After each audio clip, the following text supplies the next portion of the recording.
வணக்கம், நான் டாக்டர் அமரேசன். இன்னைக்கு வீடியோவில் நம்ம பார்க்க போகிறது டாபிக் என்ன அப்படின்னா, டயபெட்டிக் பேஷண்ட்ஸ் தங்களுடைய உணவில் அவாய்ட் பண்ண வேண்டிய 5 முக்கியமான விஷயங்கள் பற்றி தான் பார்க்க போகிறோம்.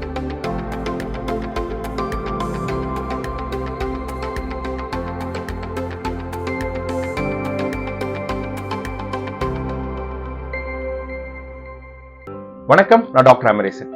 இன்னைக்கு வீடியோவில் நம்ம பார்க்க போகிறது டாபிக் என்ன அப்படின்னா, டயபெட்டிக் பேஷண்ட்ஸ் தங்களுடைய உணவில் அவாய்ட் பண்ண வேண்டிய 5 முக்கியமான விஷயங்கள் பற்றி தான் பார்க்க போகிறோம். ஃபர்ஸ்ட் எப்படின்னா, அதாவது அவங்களுடைய உணவுல கிழங்கு வகைகள் கண்டிப்பா அவங்க அவாய்ட் பண்ணணும். கிழங்கு வகைகள் ஃபார் எக்ஸாம்பிள் உருளைக்கிழங்கு, சேனக்கிழங்கு, கருணக்கிழங்கு இந்த மாதிரி விஷயங்கள்ல கண்டிப்பா அவங்க தவிர்க்கணும். பிகாஸ் இந்த கிழங்கு வகைகள்ல அதிகப்படியான மாவுச்சத்து இருக்குது. ஸோ டயபெட்டிக் பேஷண்ட்ஸ் எப்பவுமே தங்களுடைய உணவுல மாவுச்சத்தை பெருமளவுல குறைக்க வேண்டியது ரொம்பவே அவசியம். ஸோ கிழங்கு வகைகள் அவங்களுடைய உணவுல அவங்க தவிர்க்கணும். ரெண்டாவது அப்படி முக்கியமான விஷயம் என்ன அப்படின்னா, அவங்க இந்த கூழு, கஞ்சி அண்ட் ஃப்ரூட் ஜூசஸ் இந்த மாதிரி திரவ அடிப்படையில், அதாவது லிக்விட் ஃபார்ம்ஸ்ல ஃபுட்ஸை எடுத்துக்கிறத பெருமளவுல தவிர்க்கணும். இந்த மாதிரி லிக்விட் ஃபார்ம்ஸ்ல எடுக்கும் போது என்ன ப்ராப்ளம் வரும்னா, அது ஈஸியா உங்களுக்கு டைஜஸ்ட் ஆகி உங்களுடைய சுகர் லெவலை சீக்கிரமா இன்க்ரீஸ் பண்ணும். அண்ட் அதே நேரத்தில் இன்சுலின் லெவலையும் அது ரொம்ப ஸ்பைக் பண்ணும். அண்ட் ரொம்பவே பசி எடுக்கிறதுக்கு அது ஒரு பெரிய கருவி ஆயிடும்.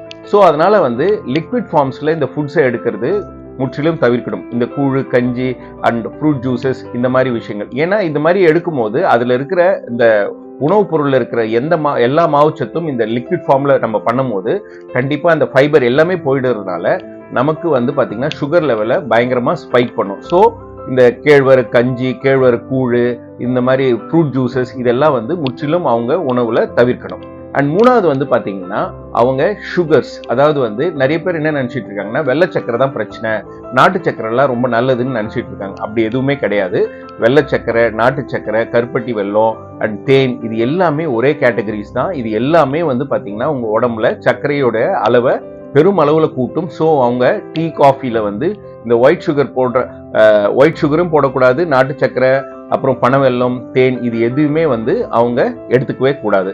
அண்ட் நாலாவது முக்கியமான விஷயம் என்ன அப்படின்னா, ஸ்நாக்ஸ் சாப்பிடும் போது அவங்க மெயினா பாத்தீங்கன்னா இந்த பிஸ்கெட்ஸு, கார்ன்ஃபிளேக்ஸு இந்த மாதிரி விஷயங்கள், அதே நேரத்தில் இந்த ஹெல்த் ட்ரிங்க்ஸு இந்த மாதிரி விஷயங்கள்லாம் கண்டிப்பா அவங்க அவாய்ட் பண்ணணும். இந்த பிஸ்கெட்ஸ் எல்லாம் பாத்தீங்கன்னா இதுல அதிகப்படியான மாவுச்சத்து அதிகமா இருக்கும். அதாவது பிஸ்கெட்ஸ் நான் இதுக்கு முன்னாடியே ஒரு வீடியோல சொல்லியிருப்பேன்.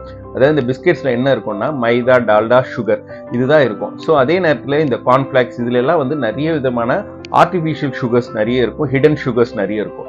ஸோ இது பிஸ்கெட்ஸு, கார்ன்ஃபிளேக்ஸு அண்ட் ஹெல்த் ட்ரிங்க்ஸ் இது முற்றிலும் அவங்க தவிர்க்கணும் டயபெட்டிக் பேஷண்ட்ஸ். அஞ்சாவது முக்கியமான விஷயம் என்ன அப்படின்னா, அவங்களுடைய உணவுல பாத்தீங்கன்னா இந்த டீப் ஃப்ரைடு ஃபுட்ஸ், அதாவது எண்ணெயில பொரிச்ச உணவுகள், லைக் நம்ம இந்த 65 மாதிரி செய்யறோம்ல அந்த மாதிரி உணவுகள், அது சேஃபார் ஒரு வெஜிடேரியனா இருக்கட்டும், நான்வெஜ், அதிகப்படியான எண்ணெயில பொரிச்ச உணவுகள், லைக் இப்போ நீங்க காலிஃபிளவர் எடுத்துட்டீங்கன்னா கோபி 65, கோபி மஞ்சூரியன் அந்த மாதிரிலாம் நம்ம டீப் ஃப்ரை பண்ணி சாப்பிடுறோம் பாத்தீங்களா, அதெல்லாம் அவாய்ட் பண்ணணும். அண்ட் அதே நேரங்களில் பாத்தீங்கன்னா ஃப்ரைட் ஐட்டம்ஸ், ஃபாஸ்ட் ஃபுட் ஐட்டம்ஸ்ன்னு சொல்லுவோம்ல, நம்ம ஃப்ரைட் ரைஸு, பாஸ்தா, நூடுல்ஸ் இதெல்லாமே அவாய்ட் பண்ணணும். Mostly diabetic patients home food அது எடுத்துக்கிறது பெட்டர். அதுவுமே பாத்தீங்கன்னா எண்ணெயில் பொரிச்சது, வறுத்தது சாப்பிடாம அவங்க பாத்தீங்கன்னா குழம்புல போட்ட மாதிரி சாப்பிட்றது முற்றிலும் ஒரு நல்ல ஒரு ஆப்ஷனாக இருக்கும். ஸோ டயபெட்டிக் பேஷண்ட்ஸ் இந்த ஃப்ரைட் ஃபுட்ஸ், ஃபாஸ்ட் ஃபுட்ஸ் இந்த மாதிரி விஷயங்களை அவங்களுடைய உணவுல கண்டிப்பா தவிர்க்கணும். இந்த 5 விஷயங்களை நீங்க கவனத்தில் வச்சுக்கிட்டீங்கன்னா உங்களுடைய சர்க்கரையோட அளவை நீங்க கட்டுக்குள்ள கொண்டு வர முடியும்.